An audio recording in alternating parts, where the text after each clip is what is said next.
Going, do a little intro, and off we go. Thanks everybody for being here. I'm gonna move my monitor just a tiny bit. There you go, buddy. Okay, here we go. It starts in 3, 2, 1. The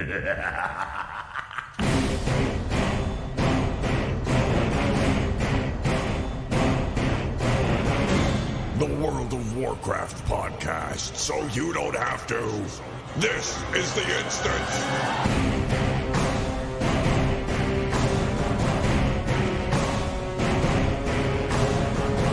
Hello, everybody, and welcome back to The Instance. This is The Instance episode 551. It's March 1st, 2019. It is a brand new month, and therefore a brand new episode of your favorite, mostly World of Warcraft show, occasionally other Blizzard Games podcast. I'm Scott Johnson, as always, joined today by Garrett Wine-Zerpel. Hello, Garrett. Happy Friday, Scott. How are you, sir? I am full of Philly cheesesteak and therefore a little nappy feeling. I was going to ask you later in the day. Yeah, I was going to ask you what you ate because you had a. We were going to go a little earlier. Well, okay. First of all, my fault, live listeners, that you're listening to this late. Crazy stuff this morning. It's a long story. Extended family stuff. Everyone's got some. You don't want the details, but had to deal with that. And then later on, I thought, well, there's no reason I couldn't hammer one of these out. Let's see what Garrett's doing. I knew we put basically the Europeans to sleep, so there's no way we were getting Patrick back. But Garrett says, "Oh yeah, I can do it. When are you thinking?" I said, "Out this time." He says, "I'm going on a lunch date with your wife, I assume. Is that who you went with?" Yeah. Oh, that's great. I would hope it'd be my wife. Even better. Well, I thought maybe it was like a meeting or, you never know. I guess you could use that terminology. Yeah, but no. Typically, for the one person out there who's really interested in my Friday routine after the instance, Katie and I take ourselves out for lunch on Friday. I think that's awesome. And you should always date always. This is my couple's advice to everyone in the world. Garrett already living the dream there. Go on dates all the time, whenever you can sneak one in.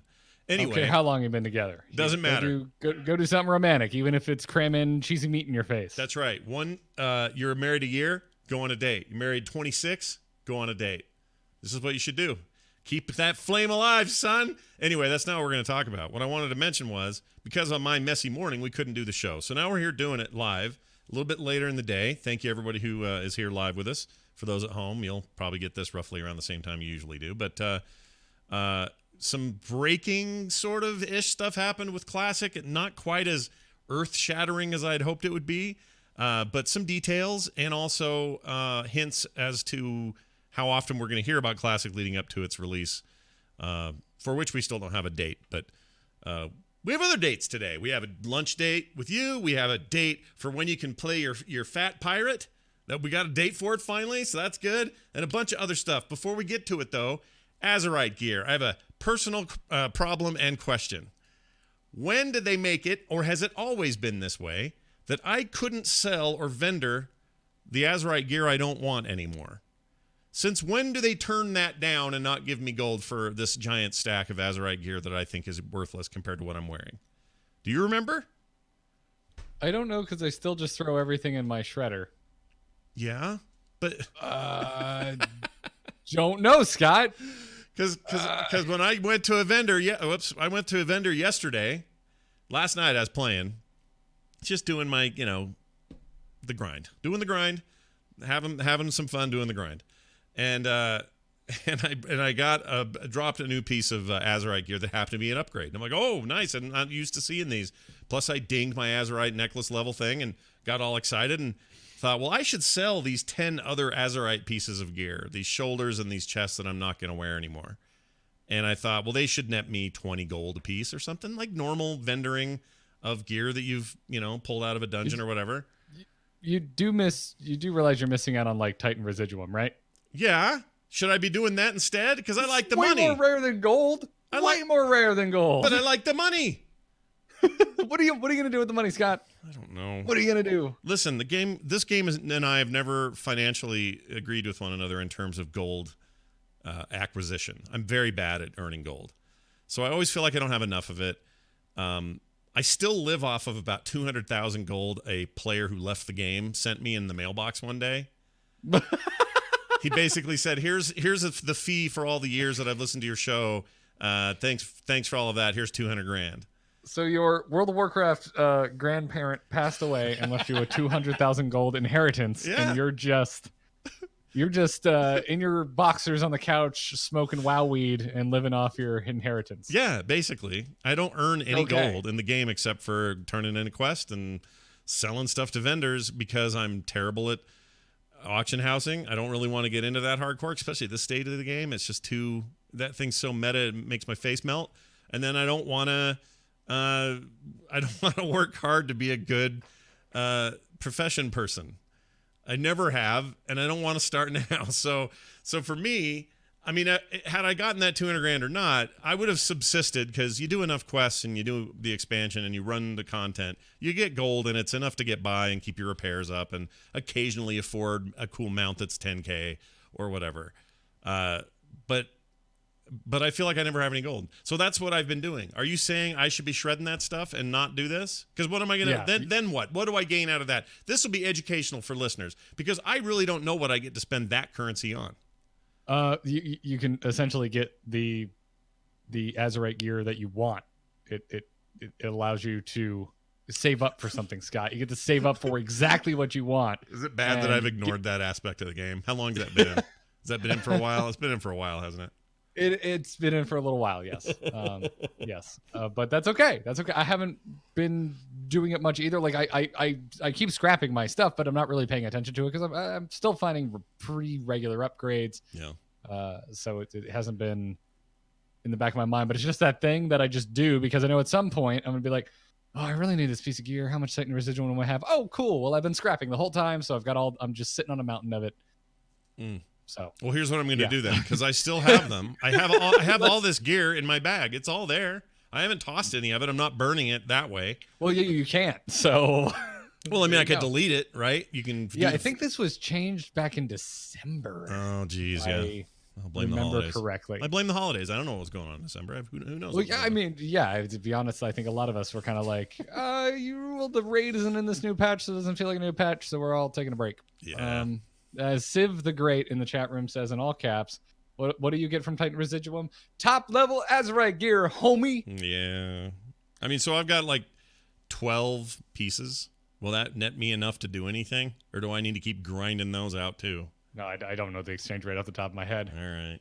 But if you're still keeping up with your world quest, man, just keep scrapping and saving. Scrapping and saving. Yeah. I mean, once in a while, like I said last night, I got an upgrade, which surprised the hell out of me because I haven't had one of those in a while.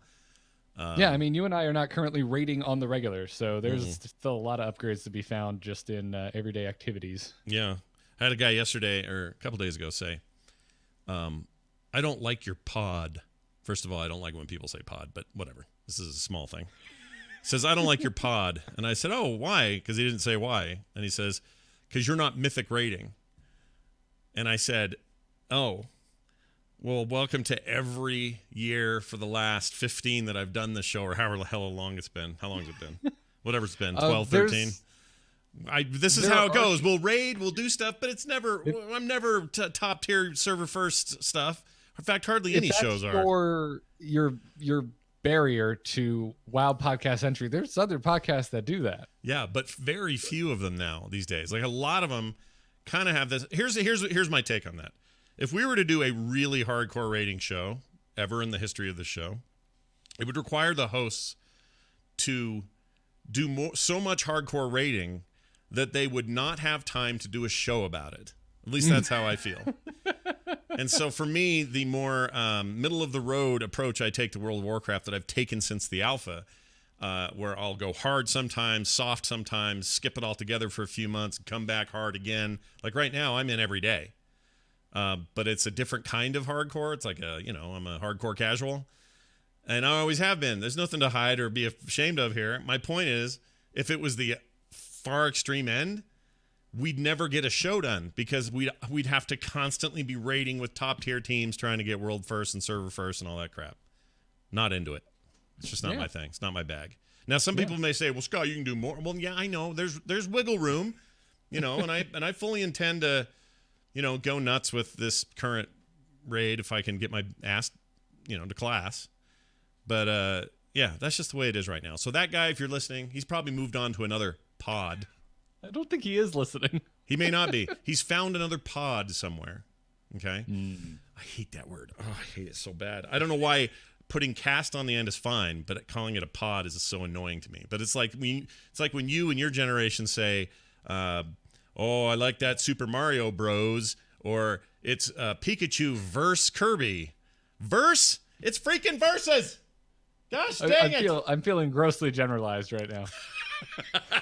For the record, I just say Mario. Yeah. Do you like That's that? it. That's all you gotta say. Do you like that I roped you into that without you even planning on being a part of it? You're welcome. All right. Let's. I just want to get that out of the way. Let's do this now. It's like saying you just say. Oh, I cut you off. Sorry. Say that again. It's like saying what? I was gonna say you just say Mickey. You don't have to say Mickey Mouse. Everyone knows who you're talking about. He's famous enough. So what do you just say, Mickey? Yeah. Okay. Well, it's see, like, you don't have to say Arthas Menethil. You can just say Arthas. Just say Arthas, right?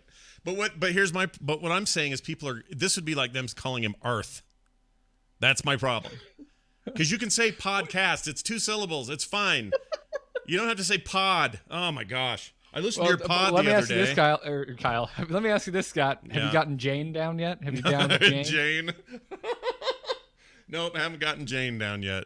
So LFR Wing 3 just opened, and I got my eye on Jane. We'll see how it goes.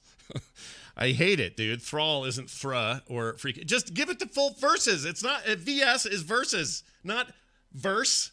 Freaking verse, dude. The Thrall's true friends just call him Go. Oh no, I don't like that either. For Goel, right? I get it. Yeah, deep cut. See, you got it. I got it. My lore is tight with that guy. Anyway, let's talk about what's been going on. World of Warcraft patch 8.15 has a date, finally. We talked last week about how it was a little weird that we've been sitting on this whole, here come your trolls, here come your human Kultirans, but we didn't have a date. We now have one. It was actually not leaked, but it came out during the art stream they did, 2 days ago or a day ago? Whatever it was. We'll talk about that in a minute. But it just kind of dropped in there. So you're going to get your Zandalari trolls and your fat pirates on March 12th. So 11 days from today. That'll be a Tuesday, I guess. You will have your pick of those 2 alliance, or what are they called? Allied races. Or Al race, as kids would call them. So on the first episode after that date, are we going to be watching you purchase a race change on the live on the episode? Possibly, but it won't be for GURP. I can't bring myself to do it. No, I wasn't expecting it to be for GURP. I was expecting it to be for some other character you may have paid $60 to boost and then didn't play. Yeah, you know what I'll probably do? I have a classic troll who's I hit 120, I think. He's just super low 120, like his eye level sucks. He's just sort of sitting there. Can they be they can be druids, right? Zandalari trolls? I think so. I have to look that up. I don't think there's a restriction. Yeah, they've got like crazy dinosaur druid forms. That's right. That's right. So I think I'm going to do that. He'll get changed, and he's just an old troll. He'll be a new troll and have good posture for once. Matter of fact, both allied races can be druids. Yeah, and how much is it? Have some real like creepy Wicker Man tree monster druid forms. Here's the thing, though. If I want to do this, I can't just do it though. Like I can't just go spend $25 and bam, here's my thing. I gotta be rep ready. I may already be, but all those achievements and rep You've stuff. Been world questing like you have been. You're probably real close, if not. I'm probably there. I'll check the Wowhead tool after the show, but what was my point? If I'm already there, then I'm eligible to do a transfer without starting again. Right. Yeah. Right. I mean, we talked about the requirements last week, and really it's just Exalted with the Zandalari. That is the biggest hurdle. Everything else is like, are you caught up on your quests? Have you been playing the war campaign? You're good. Okay. Well, that's what I'm gonna do then. Actually, yeah, maybe next week on the show, maybe I'll do a live buying of the freaking troll. Oh no, it won't be. Hold on, that won't be the right date. It's the Tuesday after next week's show, right? Yeah, I already have forgotten the date. March 12th. March 12th is going to be. It's a Tuesday, right? It's got to be. Yeah, so Tuesday, March 12th. So if we do the following episode, would be on the 15th. Mm-hmm. Now maybe I'll wait until then. I need to look at my stuff today and see where I'm at, because that is the one race I care about in this expansion in terms of allied races. I'm not that worked up about anything else. So I'm excited about that. I know a lot of you on the Alliance side are really stoked about your fat pirates. I say go for it. Get it. Love it. be it, live it. I'm really stoked about both. They're super cool. No, they're great. And they're still fat pirates, though. The Zandalari trolls are. It was such a surprise for me coming into this expansion because I was, if you remember, I think it was right when I started being on this show on the regular. I went back to my original main, my Night Elf Hunter, and started playing him kind of in the downtime because it was like, whatever, I'm not raiding, I'm not playing Horde at the end of Legion. They're all good. I've got all these Horde characters to choose from if I want to get into BFA. And I was just so stoked for the Alliance side of things because I'm obviously a big Warcraft 3 fanboy, which means I'm a big Jaina fanboy. She has not been in the game much for a while now. And all the Kul Tiran stuff just looked amazing. I love nautical pirate craziness, and it just looks so good leading into BFA. And I thought that's what it was going to really sell me on this expansion. And then I was like, well, I still want to play with my Horde friends, so I leveled Horde first. And damn it, the Zandalari are amazing. Yeah, like it is cooler, I think, in a way than the Kul Tirans, which I still really like them, and I think it's a really cool aesthetic, and the art direction has been so well executed on. Yeah, they're my favorite. My favorite dungeons are the ones set over there. Like there's a lot to like about the Kul Tiran thing, and all the anchor stuff everywhere, and just like the whole pirate motif and nautical thing going on is super cool. But what they did with the trolls, the Zandalari trolls, feels a little bit like what they did, for me anyway, when pandas came out. I was looking at it like, well, how cool can they make these pandas? And they made them really cool, and they gave them tons of backstory and gave them all kinds of meaty stuff to dance around in. And that's what we have with the Zandalari trolls, in my opinion. And they really did establish it. It's awesome. And we've seen them before. This isn't the first time we've seen the Zandalari, right? Like, Isle of Thunder was really cool in Pandaria, but I was just like, well, I've seen dinosaur trolls before. Like, how much can they really surprise me? And even when I saw screenshots and videos and trailers for this expansion, I was like, Kul Tiran stuff looks cooler. But man, when you're in that capital, like the first time we got there, I know we're raiding it now and everyone's sick of seeing it, but when we first got there, it blew my mind. Yeah, and that music is super unique to its the thing. So all the vibe is there. The characters are really well drawn out, and this is to a race that I think. I mean, in the beginning of the game, remember those guys? I mean, it was true of gnomes as well, but those guys had to share a starting area with orcs. They didn't even have cool beginner stuff for them. It was the same quest line. No, they were the gnomes of the Horde. They didn't have a home. They didn't, and it was lame. Although at least the gnomes got to go run a dungeon of their home. Yeah. Like the trolls, they didn't have jack. They didn't have anything, and they were just kind of boring. And they had that fake freaking Jamaican accent, fake bacon. What is it? It's Jaffakin. Jaffakin, not fake bacon. Okay. No, not fake bacon. That's just turkey bacon. Well, I like turkey bacon, if I'm being honest. But anyway, so yeah, like they just were kind of not. I mean, I always kind of liked them from just a general like, oh, these guys are kind of weird and different, and I like just that they're in the game. But I didn't really think that much of them, and now I just think they've established some like serious troll love, and now I got to do it. So yeah, I'll end up with one of them, probably a transfer, or a race transfer, because why not? And that's coming the 12th. Get ready. It's happening. I already race changed my warrior to a freaking Nightborn, and now I'm just like, mistake made. I want that warrior to be a freaking Zandalari troll. You still could do it. I know. It's like feels bad. You know what? You've been in this position. You know my pain, Scott. I spent money on that already, and I've done nothing with it. It's $25. It's a chunk of change. Or is it still that? I don't even know if it's more than that. I believe it's still $25. All right. And plus you got to wait. And there's like a weird wait period, and there's like all this. Race change might be slightly less. I forget. Well, I hope it's not more than 25. That would be terrible. I don't want to think about how much money I have spent over the course of this game's existence on faction transfers and server transfers. I have only done one race change and one. Did I do a faction transfer? No, but I did a lot of dumb $60 boost choices in my life, as you know. I mean, before we had cross-server partying and stuff, which was the majority of this game's existence, I server transferred a lot. Off the top of my head, I probably have over $300 spent just on server transfers. I always wondered when they were making the decision to create a more cross-server world, like you can raid with your friends no matter where they are, and run dungeons and do other kinds of content with them. Before that, you couldn't, and it was a driver for people like you to spend money to move around from different servers, because your friends would go and create a new guild, or you would want to do whatever, and you'd go where the people were. Like Ariel from The Little Mermaid. You want to go where the people are, right? I want to be where the trolls are. And I want to see the trolls breakdancing. I do too. But now it's so meshed that I wonder if Blizzard, if that was a lost revenue point for them. Probably not a lot, but enough to count. Like, did people just stop doing server transfers because now who cares? You can be everywhere and anywhere at once.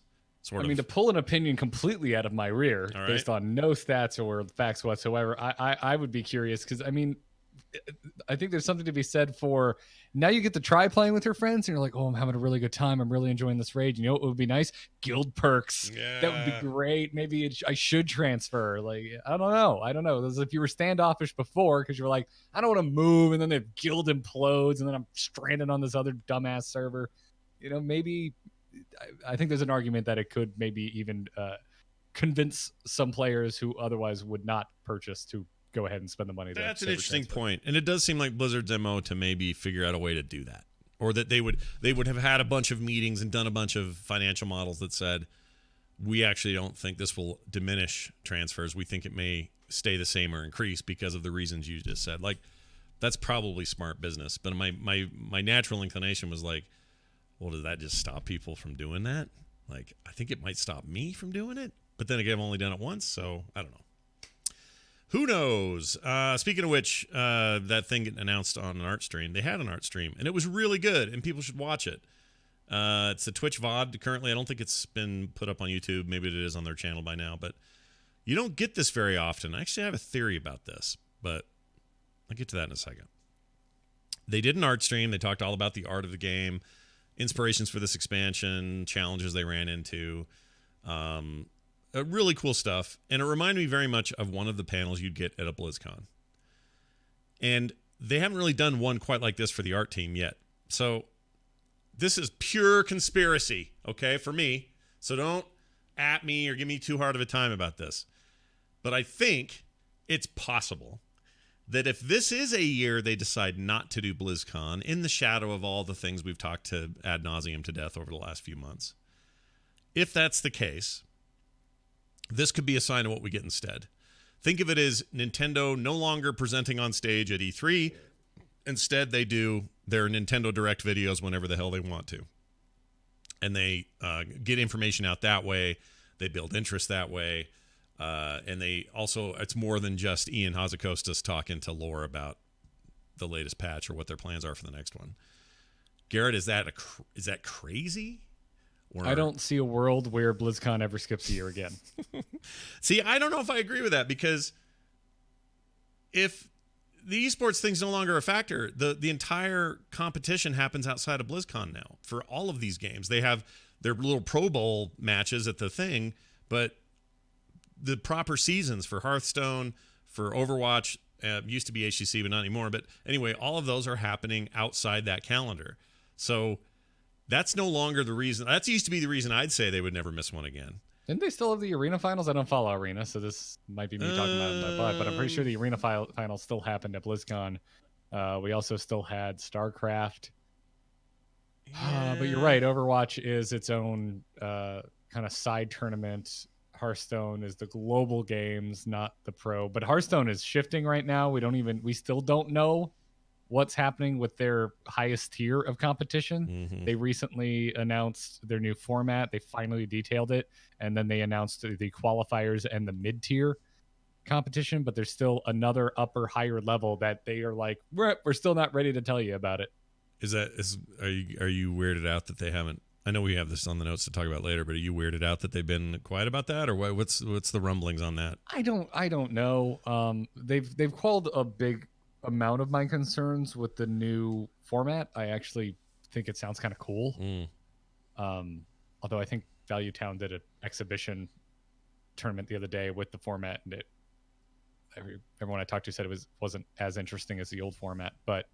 Really? I'm willing to still give them the benefit of the doubt. They're switching to a one-deck format, essentially, which is really kind of interesting. The way that is interesting. I didn't know that was I knew there was a bunch of poopah going on, but I haven't followed it. Was that the big announcement? They did a video too, right? Some announcement video? There were two big announcements. Yeah, they did a video for that as well, but they also just announced the next standard year, which is its own unrelated to esports thing. Yeah. Well, there you go. But yeah, I don't know. I mean, I think it's unlikely we're going to see whatever this new form of Hearthstone esports is culminate at BlizzCon, just because of they already stopped doing that. Yeah. But there's a chance, because we still don't know when it's happening or how frequently this upper echelon of Hearthstone competition is happening. Well, all I'm saying is, like I say, it's mostly conspiracy, and I don't have an ounce of anything to back it up. But I could see a world where they decide 2019 BlizzCon isn't needed. They don't have a major release this year. They may not even have a major announcement this year. Maybe they would. They'd have, at the very least, we would have expected a new WoW expansion announcement this year. Well, you got the same like hints from everyone I talked to at BlizzCon, right? Like I had like 4 separate Blizzard employees just be like, I can't tell you Jack, but you should not miss 2019. Oh no, I heard that too, but guess who I heard that from? I heard that from 2 or 3 people that are no longer at Blizzard. I'm saying the aftermath of post BlizzCon, because up till BlizzCon, like right up until Diablo Immortal, everyone's happy and smiles at BlizzCon. Everybody's like, yeah, well, the only weird thing this year is Mike Morhaime stepping down. Weird. Well, anyway, off we go. And right up until that edge, everything was normal. And then right after that, doom, gloom, weird replies, HTC going away, Jalen Brack tonally kind of not doing great. I mean, people were kind of losing it beforehand on the WoW side of things. It was getting pretty hyperbolic over there. Yeah. Because all I know is there were people that I talked to at that event who were telling me about about very specific HGC plans they had for the following HGC year. None of them even knew. So I can no longer count on that, because they were as blindsided as we were on a lot of stuff.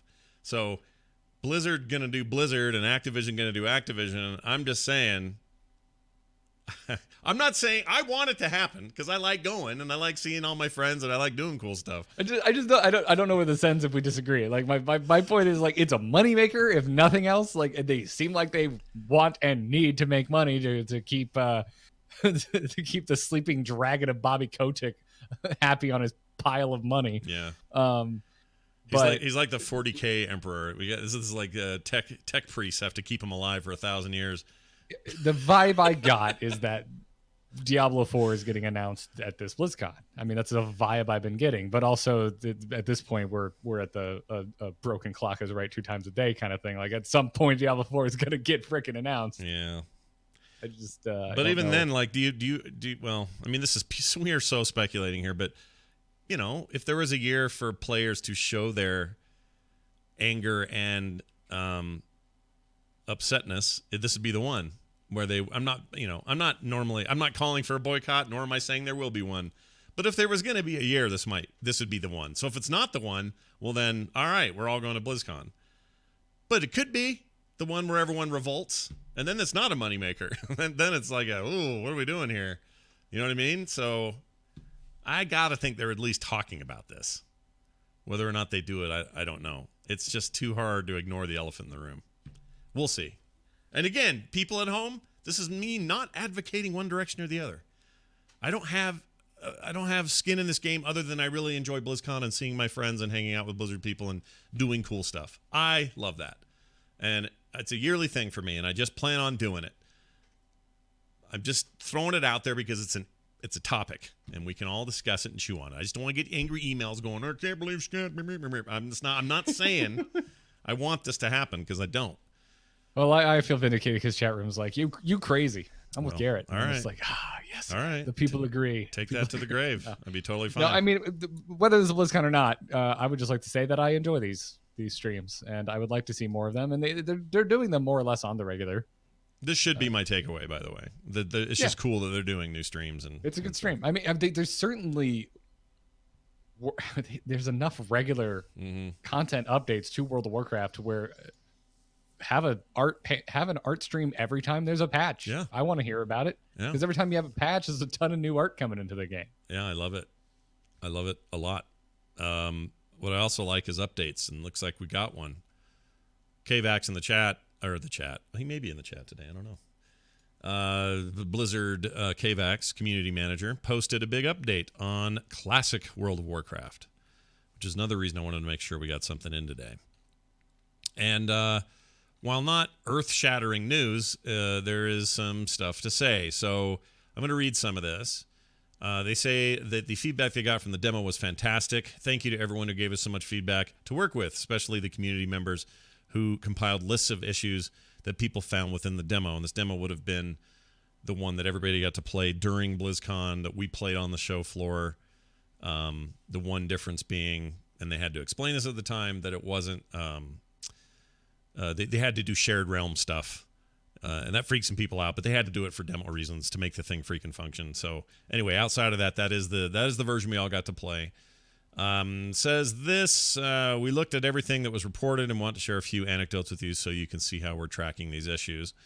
One thing many players noticed was the incorrect health regeneration and spell critical hit multiplier. Good catch. Going into the demo, we thought we'd fix that, and we're surprised to see the issue crop up. Before BlizzCon, we specifically checked health and mana regeneration and fixed the critical hit cases. We also did combat and regeneration tests to make sure we had those accurate. Anyway, then he goes on to explain that a little bit, then says another issue players reported was that Warlock Demon summoning was broken. Lots of players said that you shouldn't lose your current demon until the new one appears. We double-checked, and an original 1.12 WoW there, as soon as you started summoning a new demon, your existing demon disappeared. So the demo actually matched how the game played originally. So there's a bunch of stuff they're finding out that, I mean, imagine the minutia of just like the tiniest little detail of original WoW, which is what people want, right? They want like picture perfect. This is how it was. I want WoW Classic to play like vanilla. So if they find a weird discrepancy, even as small as my one demon appeared before the other one was gone, it's going to throw a bunch of players and they're going to be ticked. And it sounds like they're paying very close attention to issues like that. I love the anecdote here with the Warlock Demon, because it's them basically admitting, we don't remember how this works. We had to dig it up and check. Like, I love that. I find that just charming as all hell. I do too. I mean, part of it is part of me is irritated that players demand such a perfect adherence to the original. Oh, I think that's really. I think. I mean, really cool, I agree. I think I'm wrong about it. I think I'm wrong to feel that way. Like, I'm already fascinated by the game creation thing. I'm running out of words here. This Philly cheesesteak is killing me. Like, I'm already fascinated by just entertainment made by large teams in general, whether it's a movie, whether it's a video game, whether it was a TV show. I just find it so cool that so many people work together for a common goal and create a thing, right? Yeah. That's now happening here, but it's like, this to me, I'm enjoying all these peeks behind the curtain of the restoration of WoW Classic, because it's like, hey, you know how you go downtown for a Saturday afternoon, you're like, oh damn, there's a classic car show. I'm not really into the cars that much, but oh, these look kind of cool, and you think to yourself, wow, someone worked really hard to restore this car. Yeah. Like, this is what is happening, but like hundreds of people are having to work to restore the same freaking car. Yeah. And instead of a car, it's an entire virtual world, and I love it. Well, it's been good for me to see their attention here, because it's adjusting my attitude, because my attitude kind of was like, oh, okay, all you picky players are going to get your freaking perfect little old, but like, it was just, first of all, it was never really of that much interest to me then when it was announced. And I've always kind of been irritated at the classic sort of independent server people, because they were always kind of dicky to a lot of people back in the day. So in my mind, I'm lumping all these people together.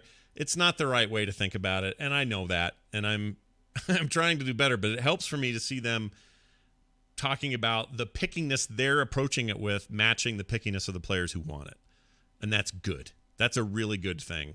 And my entire opinion of Classic has actually evolved a bit.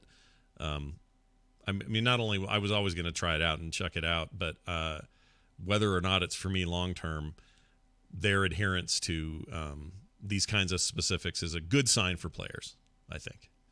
I think you guys are going to be happy about it. Again, the WoW Classic panel, I think, was the best panel at last year's BlizzCon. It was just so fascinating and so cool to see them adhering so closely to the source material. I love it. I don't know. It's cool to see. Like, everyone at Blizzard that I meet, they seem like fans of Blizzard, but this is like a fan project from within Blizzard itself. Oh, it must be, right? They must be having fun doing this. Like, do you have a reverence? Do you have nostalgia for Classic WoW? Well, how would you like to recreate it? Well, think about it. Like, a lot of the employees that are working on this weren't there then. You know, there are a lot of them, with a very few exceptions, were post WoW launch and later in the game people.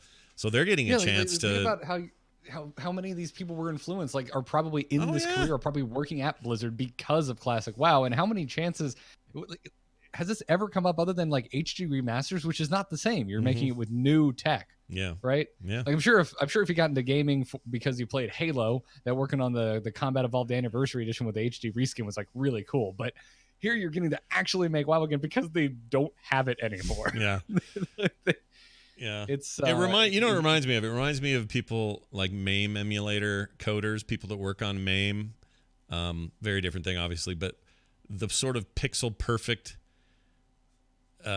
optimal place they're trying to get with a game so that you play something like Donkey Kong and you want it to be just indistinguishable from the original in emulation. That's kind of what they're having to do here.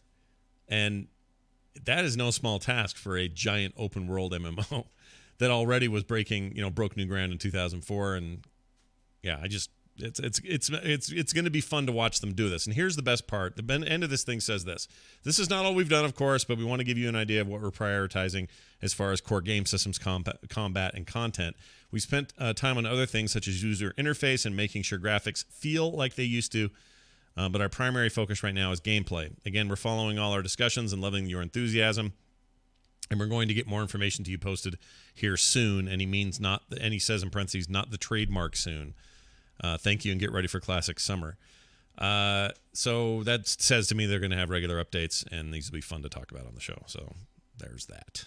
I have a way better attitude about Classic now than I used to. I need like a month off in the summer just so I can... Just so you can dig into this? I just need to go ham. I need to get a max level Night Elf Warrior, and yeah. That will take a summer. It will. You're damn right it will. maybe more. You might be looking at Christmas or something. I'll definitely go faster than I did the first time I played. I'll say that much. I didn't have a clue how to play this game. Yeah, but it's like these days you go out and start level 1 nothing and get them to 20. You're done in like an hour and a half.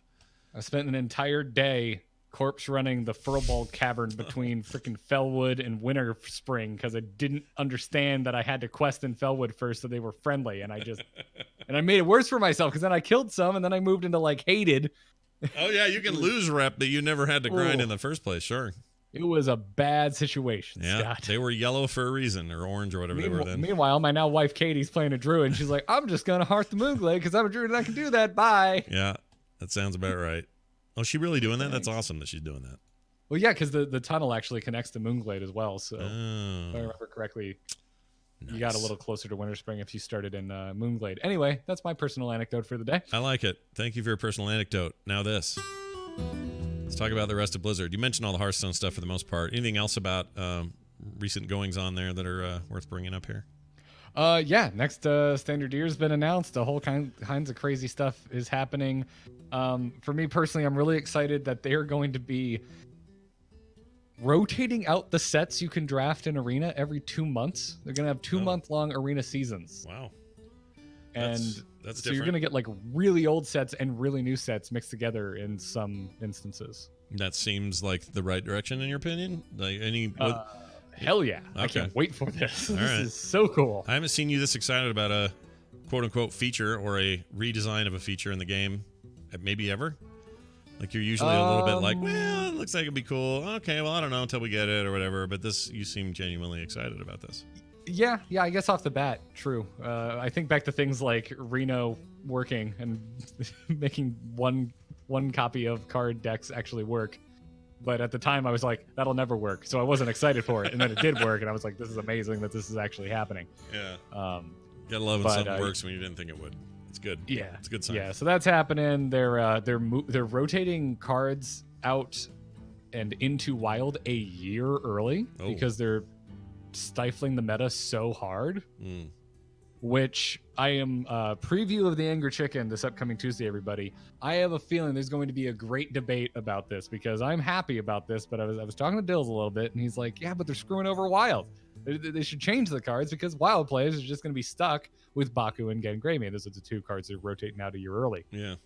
So I foresee a rather interesting debate coming up on the next episode of the Angry Chicken. Ah, very nice. Well, if you're looking for master debaters, that's the place to go. Yeah. No subtext. It sounded dirty. Overwatch has a new hero. His name is Baptiste, and he's pretty great. I like him a lot. He's from, Dominican, I think he is. He's basically a combat healer, combat medic, rather, and has all kinds of rad... Lifeline. He's Lifeline. Kind of Lifeline, except he's more like... Okay, so one of his ultimates, or his ultimate, I should say, his amplification field, is one of the coolest ideas I've ever seen. So it's this giant shield-looking giant field of energy, and any healing or damage done through the shield or done through the barrier is amplified, and I can't remember by how much. It may have been double, or I can't remember. But it is in actual use. I've seen some great videos of a team getting behind one of those and decimating the other team, or the other team trying to decimate you, and the healing that's happening between you and, say, a secondary healer through that barrier, which again is very static. You can't move the barrier around, but if you're doing it right, it's like this insane amount of healing, and it just amplifies it, and it's pretty great. I like watching that guy a lot. He's also a little chat room says Junkrat with heals. I don't know about that. Like his ground heal thing where he shoots it on the ground and heals people is more like it doesn't bounce around. It just hits the target you're aiming it at, and then anyone standing near it will get healing. He has I forget what his other heals, like this weird burst, or this not burst. What do you call it? Like it's like a rhythm. It's like it's like a fart. Okay, farts. And if he farts and you are there within the zone of the fart, you can then leave him, and you still are getting this heal over time spells happening to you as you run away. So it's like, imagine like Karazim in Heroes of the Storm farting on you, and you being able to take it with you as you run off and have it heal you even more. So that was pretty my cool. Healing flatulence. Yeah. And he's also pretty good fighter, like seems to be all right DPS wise. He's pretty rad. Pulse, that's the word. Thank you, Tazoriel. Oh my gosh. Pulse is what I can't help you because I haven't paid any attention to Overwatch in like a year. It's real good, and they showed a bunch of like story, like origin stuff for him, and that seemed good. So anyway, it made me want to play more Overwatch, which it's hard to do in a world of Apex Legends where everyone's focused on that right now. But I got to get back to it, see what's going on. I mean, if you like it, you can just play it. Yeah, just play it. I have it. Yeah. I'm just gonna play it. Yeah.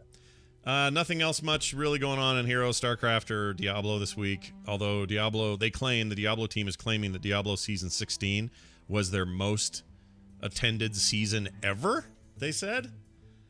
That doesn't sound right to me. I have to think Season 1 may have been the bigger one because that was new and everyone was trying it out, and I just can't imagine that they... that just seems wrong. It doesn't seem right, but that's what they claimed in a blog post or a tweet or something. And... They say the reason why was this, you had the Ring of Royal Grandeur buff throughout the entire season, no matter what level you were, and that makes a huge difference, and blah, blah, blah, all that stuff. So they say they're going to play with similar stuff for Season 17. That's all they said. We don't know what any of that means, but outside of that, kind of flat this week for all things Heroes, StarCraft, and Diablo. Well, Heroes got a big balance update. Oh, it did get an update, yeah. Like late Wednesday, which is a weird time to do it. We played that night. And it was great. When it usually comes. PTR's Tuesday, live is usually Wednesday. Oh, is that how they do it? Okay. Yeah. We played a bunch on Wednesday night, and as always, that game continues to be one of the most fun games I play that I'm the most angry at. But I'm having a blast. Like, we had a really good team stuff and had some amazing down-to-the-wire fights, and plenty of people playing quick match. We were getting in matches, no problem. I don't know. I think it's having a bit of it's a bit of a Diablo thing, man. It's like everyone was mad about Immortal, but then like you and everyone I knew was like, well, I'm playing 3 again because it made me think about it, and it's really fun. I'm noticing a lot of people coming back to Heroes right now. Same thing. So I can't speak for all the regions. We've been hearing from non-US players over on Into the Nexus that are definitely having some queue problems. But I could see that. I know that people in the higher ranks are having trouble just keeping their stuff from decaying. Well, that's been an issue since everyone flocked over to Team League. Oh, yeah, that's true. That changed then, too, didn't it? That may not be so much reflective of lost players. It's certainly compounded by some of the number issues we're having now with how many people are playing. Yeah. But that started with Team League just being relaxed and opened up and becoming so popular. Kyle told me that he probably told you guys this or even said it on your show, but he said that he was in the longest queue ever, the one that was just to keep his MMR from decaying. And it was such a long queue, he was able to get into the queue, kind of sit back and chill for a while, called his mom, told his mom that he and Kristen were pregnant, got off the phone, and then finally the queue popped. It's like, dude, Yep. That's horrible.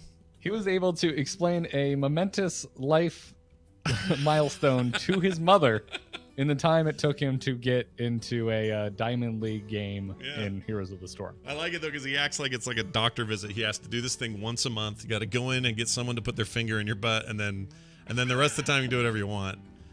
Well, they also announced their schedule for upcoming AMAs, and they went out like the next, I think, 3 or 4 months. There's multiple AMAs coming, but the first one that's coming up is about ranked play, and it's in early March. So I'm expecting to hear about a potential merge of Hero and Team League. Well, we'll see when that happens. They're splitting their player base at this point, and yeah, it's controversial for sure because there's a lot of people who play just for Hero League and a lot of people who play just for Team League, and you're probably going to ruffle some feathers mixing it, but at a certain point, you just need players. Yeah, you need people playing your video game, as it turns out. Especially in an post-HCC weird Blizzard Activision world. We need people in there. Mm-hmm. Check this out. Hear ye, hear ye. Why, it's the Town Crier. All right, time for the Town Crier. We get emails, we get phone calls, we get all kinds of cool stuff. And today is an email. Last week is a voicemail. Adam Clark wrote in. He sent this message to theinstance@gmail.com, and he says, "Good morning, Instance crew. Just a couple of thoughts on the state of Blizzard to get your opinion on. Number one, I don't know why, but in many of their games, Blizzard refuses to put standard features into their games that every other game in that genre has, which makes it frustrating for the player base. Example, sealed draft and tournament modes in Hearthstone, and a scoreboard and replay system in Overwatch." Yeah, I would. I mean, I don't know. Well, whatever. You guys have been asking for tournament mode since, Hearthstone was a idea. So he's probably right there. And a lot of other games do feature these things, which is his point. He says, number two, when I hop into games of Heroes, and I hopped into some games last night, he says, and it had a 14-minute estimated wait for a game of competitive, so I left. It has been this way since the de-emphasizing of Heroes, which is one of the reasons I stopped playing. I can start and finish a whole game of Apex Legends before I would even get into a game of Heroes. Well, like we just said, that's an issue of what mode you're playing and also just where are the players. When we were playing Quick Match, which, as a team, we were playing 5-man Quick Match the other night, we were in 25 seconds at the most. Like, it was not a problem all night. So your mileage may vary, I suppose. And he says, and finally, would it be so bad if Activision had more influence over Blizzard's release schedule? If they forced Blizzard to have at least one major release a year, that would give each franchise a 4-year development cycle, with the exception of WoW and its 2-year expansions. There is a big difference between releasing unfinished games, which we don't want, and then spending years making the game 5%, which is Blizzard's style. I don't know what he means by 5%. What does that mean? I don't know what that means. I don't know either. Don't know what he means by that. But I think the overall point is that they'll take their time, and Activision would probably prefer a more regular release schedule. I mean, I'm going to say I disagree with this highly. The idea that we want Blizzard to now be under a bunch of deadlines that are purely about holiday period, purely about quarterly earnings, basically the reason Anthem even exists as a retail product today is because of these kinds of policies. No, thank you. Like, I don't want any. I want less of that in gaming in general, like across the board. Do I want everything to take 10 years? No, but neither do they. I mean, Blizzard knows that for bottom line reasons, they need to have games out, but they also know if they make garbage, they will eventually have people who just don't want to play their games anymore. So I do not want this, like, ever.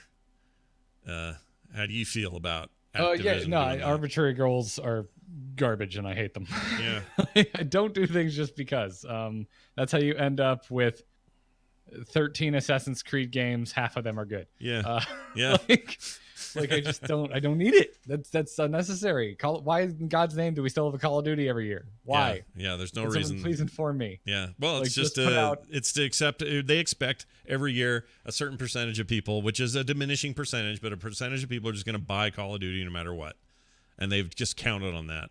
And I think that that's fine in your early years. I think it bites you in the butt in the later years, and you look like a bunch of money grubbing people who just laid off 800 people despite your profits. Like it's not a sustainable way to do this, I don't think. And so making Blizzard do that every year, that's not sustainable. And I also don't, go lean on King. Make King make more mobile games. How about that? Go give them some heat. Because they haven't done anything. They just make fruit matching games. That's it. Yeah, like, I don't know.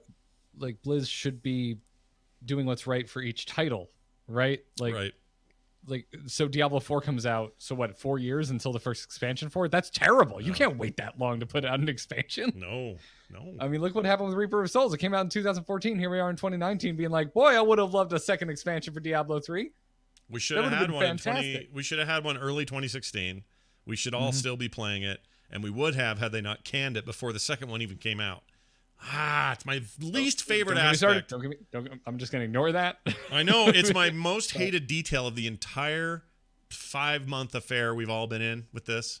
All the various things, this and that and the other, and the layoffs, all of it. My least favorite detail uncovered was that there was a second expansion, and they canned it before they could see what Reaper of Souls would do. Gosh, dang it. This is Adam had so many different things he hit on here. So back to his first point, which is like, why do they not have basic features? But I mean, it depends. Some of them really confuse me. Like, I don't know why there isn't social features in Heroes of the Storm. Why is there no clan system? Right. It's, from what I understand, the StarCraft 2 platform that they're building the game within, the engine, is extremely robust, and they have a lot of control over it. I have no idea why it doesn't exist there.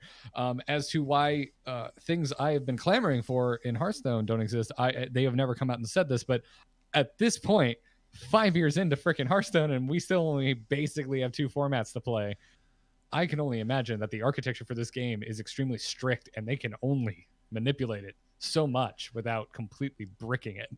Maybe. I mean, it's all done in Unity, which is very flexible. I just can't imagine they are that out of touch with what their hardcore players want. Like, because when you think about it, like, I don't know.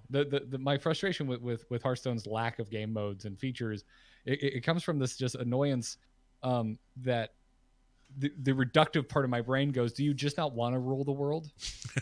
Because you could. You have the best card game. Yeah. You have the best engine. You have it's the most fun. It's the most easy to pick up and play. And yet, why don't we have tournaments? Why don't we have 3 or 4 other ways to play limited? Why aren't there 4 constructed ways to play? I don't get it. And Magic the Gathering Arena comes out. It has all these ways to play. The only thing I can think of, the only thing that makes sense to me is that they just can't with the engine. Well, maybe. If you believe rumors, though, some of this just could be that team, that division hasn't made enough money to justify all of this. Right now, I mean. Like, the current state of Hearthstone is not... They're not doing the revenue they need to, is what the talk is.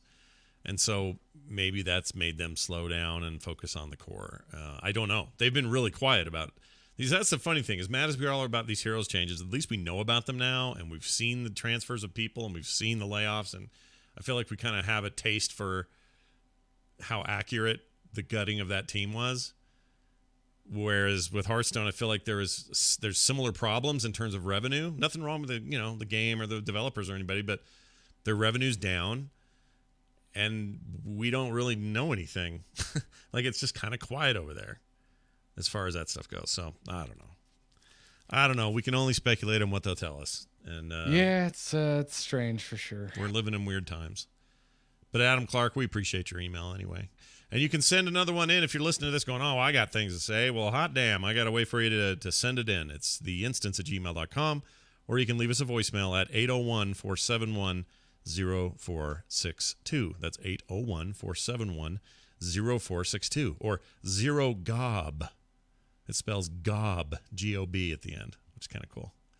Anyway, not really. It's not cool at all because it's just an arbitrary word. I should find a better spelling in my phone numbers. Gob was a early 2000s Canadian pop punk band. Really? There's such a thing as Gob?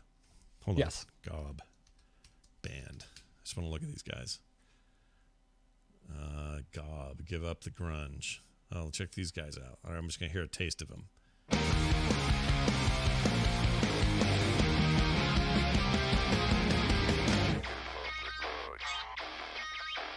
going to skip ahead a little.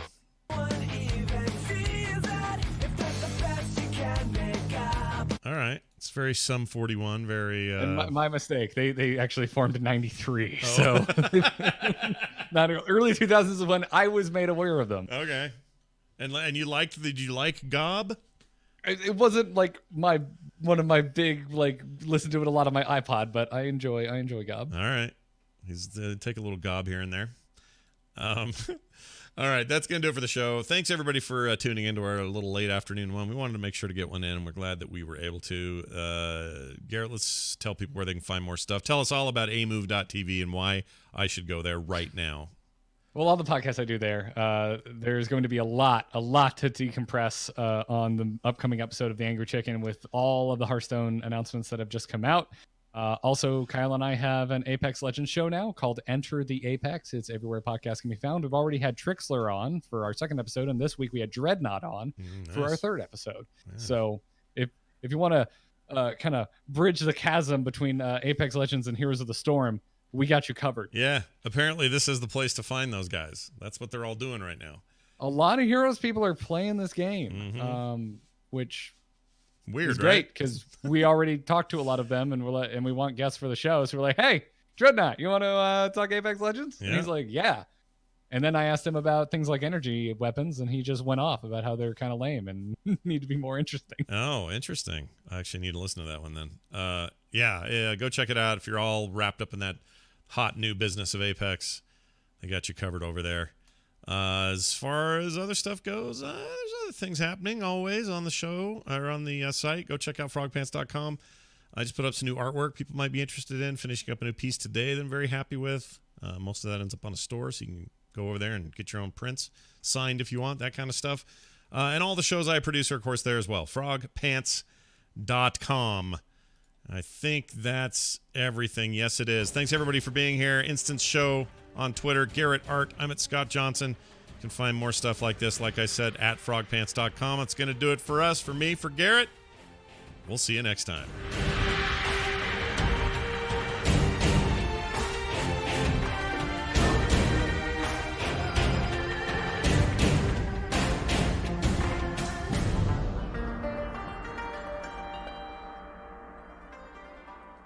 This show is part of the Frog Pants Network. Frog Pants Network. Get more shows like this at frogpants.com.